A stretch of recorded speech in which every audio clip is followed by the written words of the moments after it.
direto ao ponto. Uma conversa com quem tem o que dizer.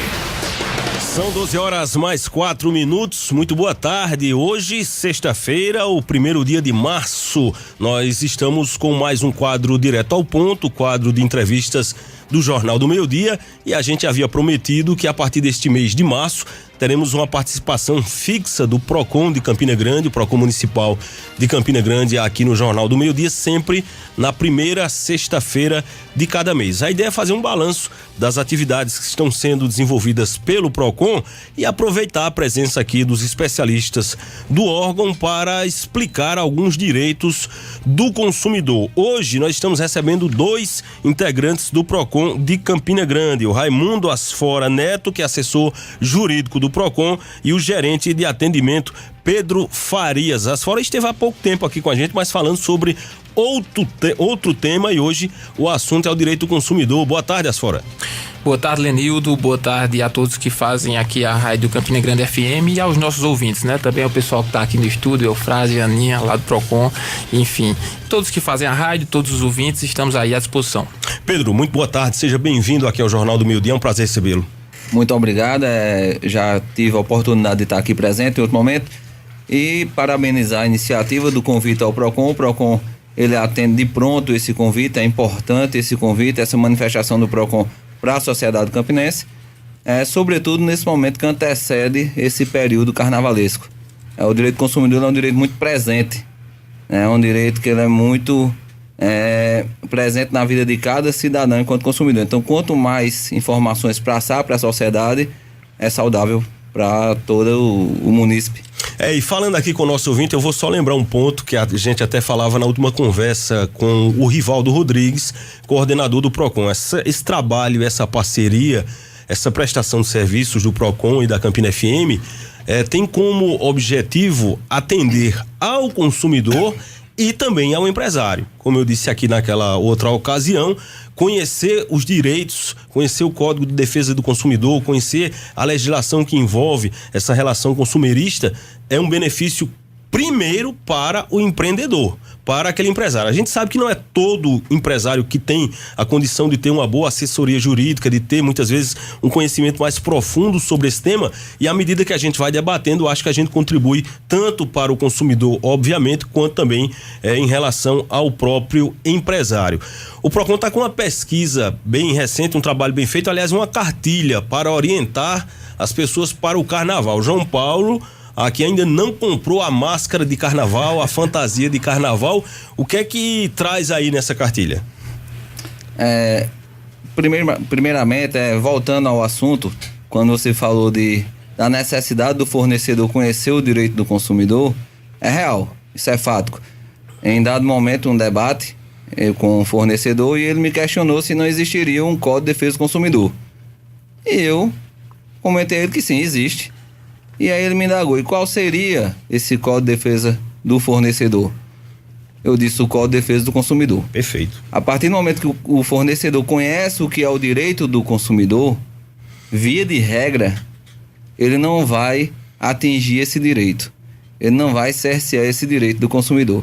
Então a importância de conhecer o direito do consumidor para o fornecedor é tão grande quanto do próprio consumidor. Eu me arrisco a dizer até que um pouco mais.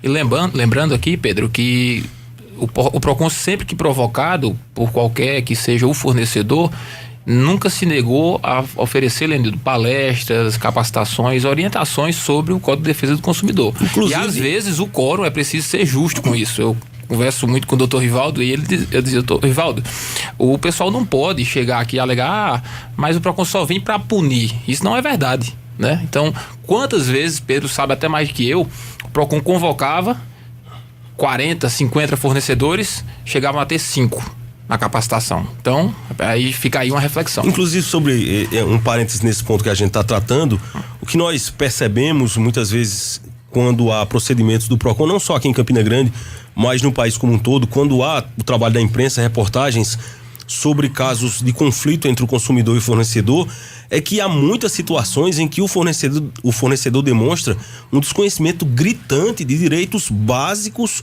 do consumidor e de deveres elementares, portanto, que ele deveria cumprir. É por isso que muitas vezes a gente vai questionar alguns pontos aqui agora nessa conversa.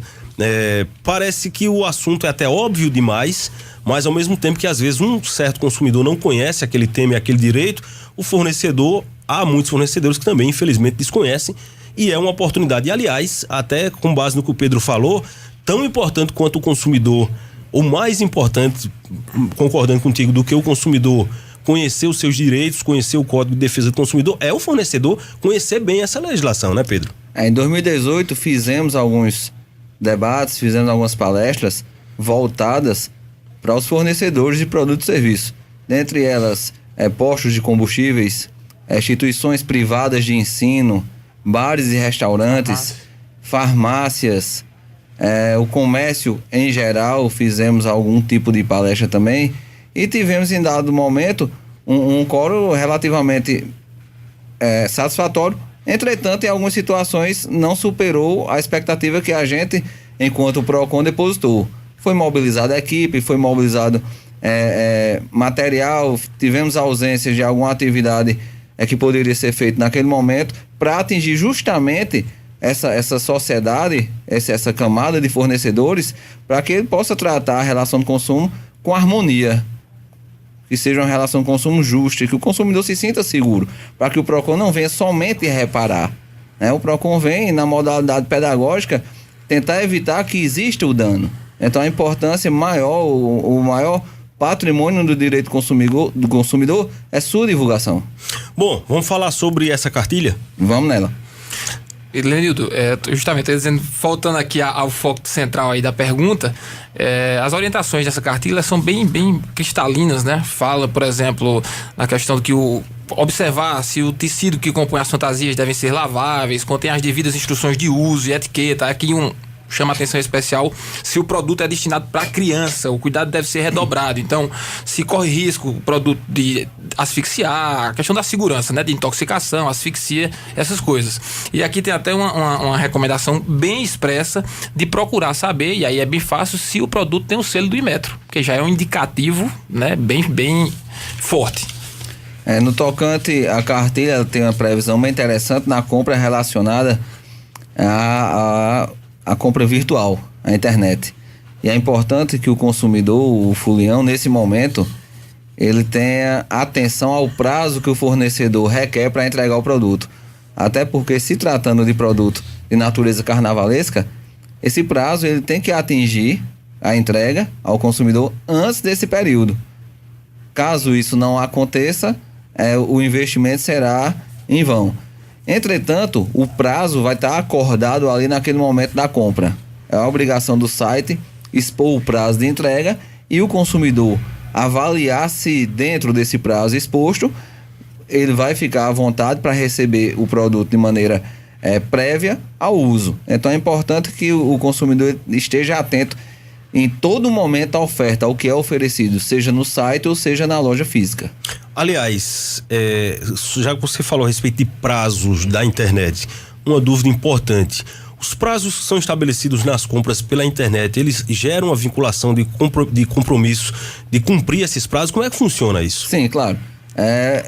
Trata-se de oferta, né? Então, o fornecedor oferece o serviço ou o produto e junto a isso o prazo. E uma vez o consumidor aceitando, aderindo àquela compra, o fornecedor ele fica obrigado a cumprir o que ele ofereceu. Então, se, por exemplo, o prazo de entrega de um produto é de 15 dias úteis, o fornecedor está obrigado, a lei prevê também no artigo 35, a cumprir aquela entrega dentro do prazo oferecido. Ele pode ser minimizado, o que não pode ser extrapolado. Porém, caso seja, dar-se aquele contrato já por rescindido, o consumidor pode desistir e pedir restituição dos valores ou pedir que a obrigação seja cumprida forçadamente, como a lei prevê. Lenildo, você vê como o direito é dinâmico, enfim. Veja que essa compra online, ela estabelece para qualquer produto esse prazo de 7 dias para devolução. Mas aí como é que fica a questão dos e-books, por exemplo? Sim. Que a entrega é imediata. Exato. Né? Não, hoje tem prevalecido o entendimento do direito à devolução. como se garante isso? É algo. E diversos outros produtos, né? Hoje você compra muita coisa online de produtos que são virtuais. Verdade. Então, na verdade, existe um projeto de lei no Senado que já está tratando sobre isso, para que produtos virtuais tenham outro tipo de tratamento, que é o mesmo tratamento que recebe um produto normal comprado numa loja física na sua cidade, no seu local onde você habita. Eu acho que até vai ser oportuno, dada a riqueza de assuntos em torno desse tema, a gente fazer um programa aqui com a participação do PROCON só para tratar sobre compras pela internet, né? Porque tem diversos aspectos. Por exemplo, eu vou aproveitar o gancho para colocar mais um, inclusive esse aí eu fui vítima dele. Aconteceu inclusive um fato desse comigo, eu comentei aqui no jornal, porque são experiências que são importantes até para referenciar o ouvinte. Eu faço uma compra, Pedro, a compra chega na minha casa, é um produto frágil e eu tenho um documento para assinar dizendo que eu recebi esse produto em perfeito estado. A transportadora pode se recusar a permitir que eu abra para verificar se de fato o produto está em perfeito estado? Não, em hipótese alguma. Essa assinatura atesta a integridade física do produto. Mas para que ela tenha a validade, você tem que ter esse conhecimento. Então você deve sim abrir o produto, verificar a integridade física do produto, se existe um dano causado ao produto, e caso não existindo, esteja de forma satisfatória, aí sim, de forma posterior, você assina dando anuência àquele recebimento. Mas caso contrário, você pode devolver. Perfeito. Olha, Sora, eu tinha comprado um violão, o camarada chegou em casa da transportadora e estava lá no papel para assinar que o violão estava na íntegra. Eu disse, deixa eu olhar que eu assinei. Não pode.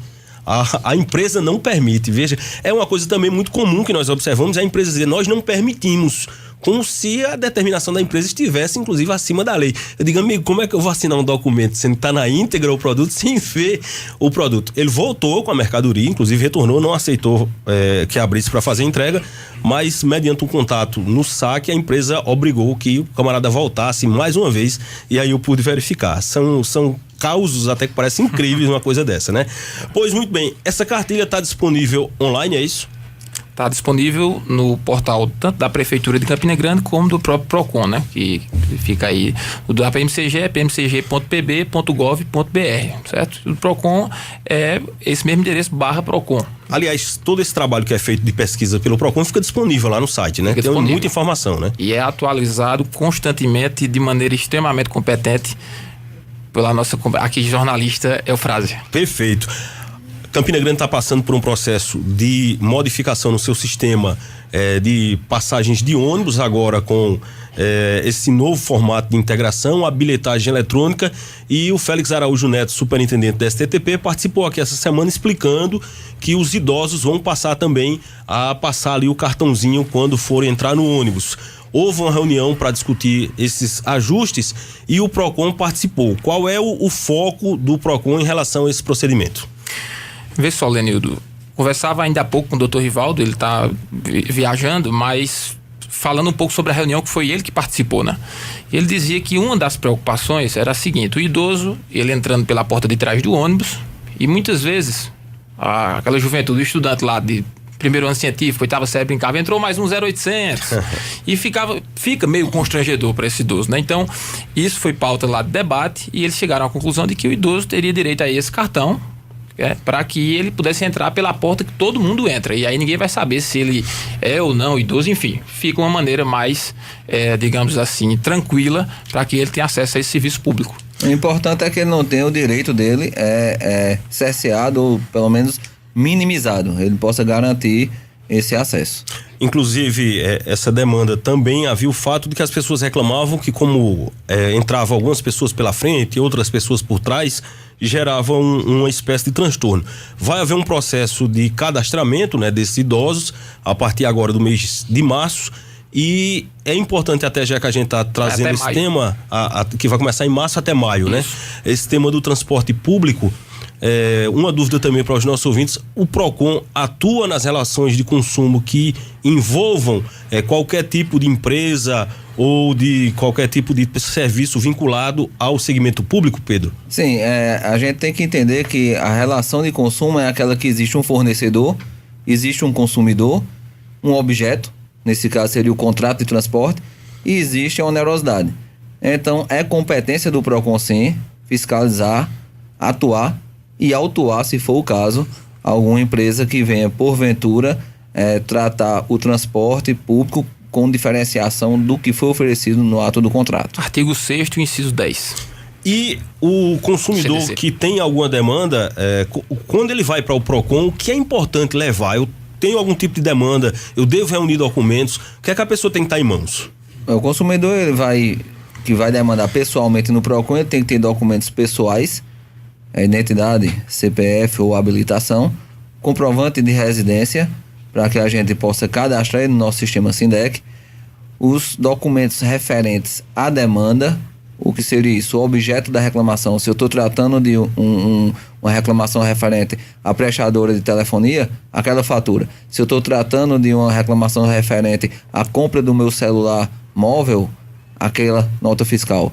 E qualquer outro documento que vincule você ao objeto da reclamação. O contrato, se for o caso, o boleto, se for o caso. Então, toda essa documentação na modalidade cópia, o consumidor deve ter em mãos nesse momento. Se ele tiver feito comunicação por e-mail, por exemplo, com o fornecedor, é importante, ele pode levar essa documentação também? Sim, claro. Comunicação por e-mail, print de conversa impressa, protocolos que, via de regra, são oferecidos nas ligações junto a bancos ou telefonias. É importante que ele tenha anotado, que ele nos informe, para que a gente possa materializar a demanda dele e com bastante substância na nossa petição inicial. A gente está conversando aqui com o Pedro Farias e com o Raimundo Asfora Neto do PROCON. Tem 2 questionamentos de ouvintes que tem a ver com supermercados, 2 dúvidas de ouvintes. É muito comum a gente chegar no supermercado e o produto na gôndola está sem o preço. Alguns estabelecimentos têm aquela maquininha, aquele equipamento lá que você pega e passa o código de barras e vê o preço. Mas tem estabelecimento que não tem ou que tem e esse equipamento não está funcionando. Fere o Código de Defesa do Consumidor o supermercado não disponibilizar o preço dos produtos na gôndola ou nessas maquininhas? O fato de existir o leitor, ele não isenta o supermercado de fazer o apressamento do produto. Existe lei específica que prevê essa condição de fazer a indicação do preço no produto, e também o Código de Defesa do Consumidor trata do direito à informação.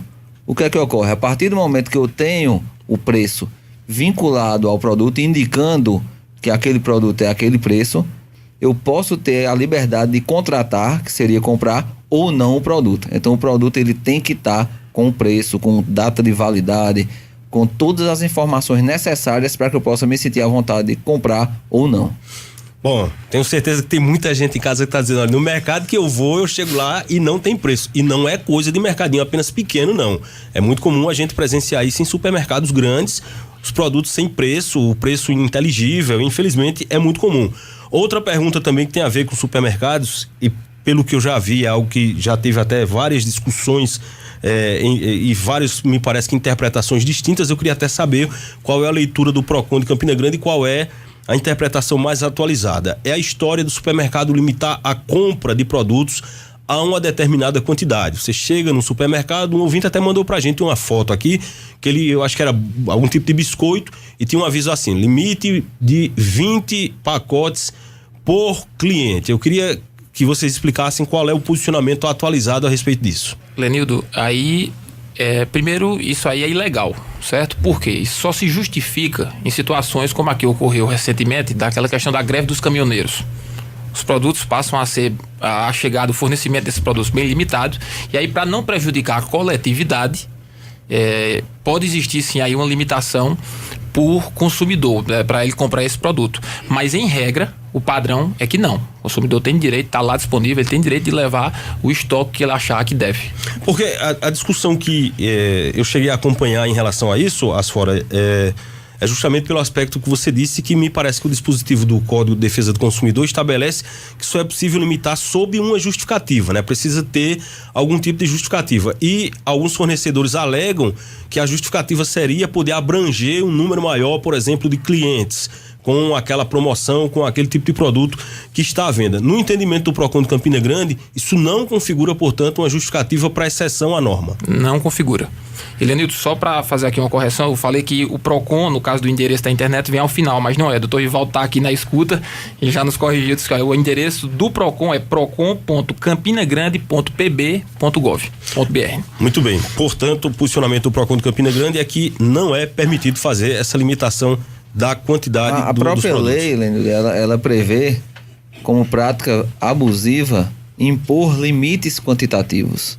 Então, essa imposição do limite quantitativo, tanto para mais quanto para menos, ela é indevida, salvo nessas situações de escassez ou alguma situação que venha a não eficácia da lei venha a atingir um direito maior, que seria o direito coletivo. Mas tirando isso, não pode. Bom, por a gente falar em limitação, existe limitação mínima para compra com cartão de crédito e com cartão de débito? Isso é permitido? Está no mesmo inciso da lei do Código de Defesa do Consumidor, artigo 39, inciso 1, impor limite quantitativo.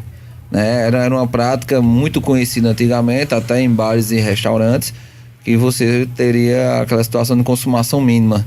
Então, tudo que a gente entende como numerários, máximo, mínimo, limites, a sua imposição em quantidade, seja para mais ou para menos, é prática infrativa. Então, se eu comprar alguma coisa, for R$5 no cartão de débito, eu posso passar, não precisa ser um valor, não tem um valor estabelecido. Desde que a empresa ela aceita o cartão de débito ou de crédito, ela tem que aceitar para todo e qualquer produto que ali ela comercialize e qualquer valor. Pois muito bem, a gente está falando aqui sobre direito do consumidor e teve um tema que recentemente a gente falou aqui na Campina FM, inclusive com a fala do Dr. Rivaldo Rodrigues, coordenador do PROCON, mas eu acho que é oportuno a gente voltar a discutir.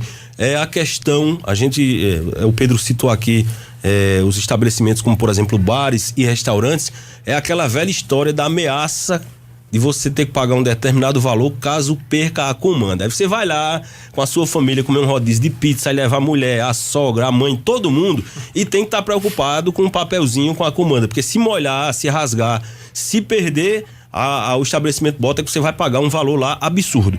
Isso é permitido, Asfora? Não. A responsabilidade pelo controle do que é consumido no estabelecimento é do fornecedor. Então ele não pode inverter aí essa lógica. Na verdade, o consumidor está ali ajudando ele a facilitar esse controle, mas não pode ser penalizado se por acaso o cartão for perdido, enfim, alguém derramar água, se desmanchar. Ele não pode ser penalizado de maneira alguma.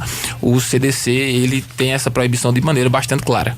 Até porque eu acho que hoje é impossível ter um estabelecimento que ele não registre de forma eletrônica também. Ele está confiando só na comanda. Só na comanda, né? Não existe isso. Então, essa cobrança, caso haja, ela é totalmente abusiva. E até porque a gente fala em direito, a gente fala também de teorias, né? Sim. E teoria, no direito do consumidor, tem a teoria da assunção do risco. O fornecedor assume o risco da atividade econômica dele. Pode acontecer desse comando se rasgar, se molhar. Então ele tem que estar com um plano B para isso. E hoje é a comanda eletrônica. Já que a gente está falando de bar, restaurante e estamos aí nesse período, iniciando o período de carnaval, importante lembrar também da questão do cover artístico. Sim, importante. Outro tema altamente polêmico. E aí? Pode sim ser cobrado, e aí no caso é obrigatório, mas desde que esteja exposto de uma maneira clara, visível, para que o consumidor não seja surpreendido na hora de pagar a conta. O cover artístico, ele é puro contrato, né, Asfora? Isso. Você para na frente do bar ou restaurante e tem que estar lá expresso, de maneira clara, o artista, o início do show, o término do show, né, e o valor cobrado. O danado é que, às vezes, quando a gente vai para um show e a gente já sabe quem é o artista, a gente já tá comprando sabendo quem é o artista. Mas tem canto que a gente chega, Leandro, que a vontade que tem é de pagar para não ouvir. É cover artista de piada, né? Não. Tem também. Dá vontade de pagar o dobro, né? Paga o dobro se ele ficar quieto. Se ele ficar quieto. Tem alguns estabelecimentos aí que também tem uma música de fundo, que é muito de fundo, né? Que você não escuta, né? É verdade. Mas você paga. Bom, no âmbito aí dessas questões que são muito comuns, outro ponto é a questão dos estacionamentos. Aquele avisozinho que vem no bilhete quando eu vou pagar o estacionamento, de que o estacionamento não se responsabiliza por eventual roubo de pertences que estejam dentro do meu carro. O que é que a lei diz sobre isso? Balela.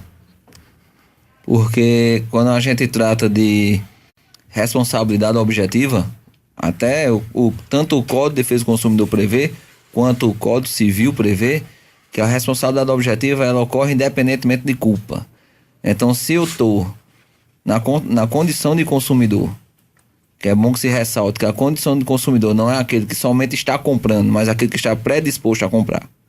Se eu estou na condição de consumidor e, por exemplo, o supermercado oferece o estacionamento, independentemente de que haja compra ou não, ele responde por qualquer dano de qualquer natureza causado ao veículo. Eu costumo dizer que ele não está obrigado a oferecer o estacionamento. Eu não conheço nenhuma lei, conhece a senhora, que esteja obrigado a oferecer o estacionamento? Não, ele oferece por ganho de mercado. Ele oferece porque se o supermercado A não tiver estacionamento, você vai comprar no B. Então ele está ganhando com isso. E está assumindo o risco de fornecer aquela guarda, aquele veículo. Então não há de se falar em colocar uma placa, induzindo o consumidor em erro, no tocante a não buscar um direito que é seu. Concorda, senhora? Concordo plenamente, Pedro. Bom, outro tema de estacionamento também, que é muito comum e usual. Eu chego no estacionamento, o estacionamento é apertadinho e o camarada quer aproveitar o espaço ao máximo possível e diz, olha, tem que deixar a chave do carro, que é para poder a gente aqui manobrar o carro. O cliente ou o consumidor, ele é obrigado a deixar a chave do carro ou não? Essa é uma situação, eu costumo dizer que tudo que a gente faz é contrato. Isso. Se ele avisa isso no ato do acolhimento do seu veículo e você aceita essa condição, ficou acordado entre as partes na forma contratual. Por que contratual? Porque é um contrato verbal e vai existir uma contrapartida que é o pagamento. Você pode não optar por essa condição e também não estacionar nesse local. Mas tudo vai ser ligado diretamente à informação e aceitação. Se é um estacionamento que você confia, que você vê boa fé, eu não vejo problema. Se é um estacionamento que você não conhece, que você não vê boa fé, você não vai ficar à vontade nem deixar o carro sequer fechado. Existe um limite aí, Lenildo, de atuação, como o doutor Rivaldo frisa sempre. Ele fala, o PROCON ele não tem a função de regular preço. Existe a livre iniciativa, onde os comerciantes eles podem aí escolher o preço das suas mercadorias. E quem é que tem que fazer esse filtro em relação ao preço dos produtos? O consumidor. Verdade. Né? O consumidor, ele consegue, com a força do consumidor hoje, ele consegue tabelar os preços. Você vê que algum ou outro produto, ele vai sendo atualizado pela demanda, né? Então, quando o consumidor ele começa a parar de consumir aquele produto, ele tende a não aumentar o preço, ele tende a se equiparar. Então, a figura do consumidor, eu costumo dizer, não desmerecendo, mas eu vejo ela com uma força maior do que a do próprio trabalhador. Que o trabalhador é trabalhador enquanto ele está com trabalho formal, né? E o consumidor, ele mesmo sem esse trabalho formal, ele é consumidor, até dormindo, né? Perfeito. Pedro Farias e Raimundo Asfora Neto, foi um prazer muito grande recebê-los nesse bate-papo aqui no Jornal do Meio Dia. Daqui a um mês o PROCON volta dentro desse padrão aqui de uma participação no programa. Lembrando que qualquer demanda, qualquer pauta, qualquer assunto que surja, é claro, a gente está sempre em contato direto com o PROCON. Muito obrigado, Asfora. Lenildo, eu que agradeço e aproveitar a oportunidade aqui para mandar um abraço ao advogado Alberto Catão, que está na escuta.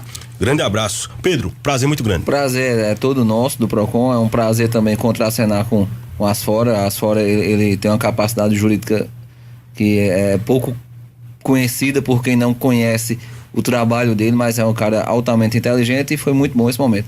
Capacidade jurídica, poética, só não dá certo quando vai pro lado do futebol, que aí os gostos são questionáveis. Em contrapartida, fez 2 poesias na chegada que eu pensei que era Amazã. São 12h33. Estamos apresentando Jornal do Meio Dia.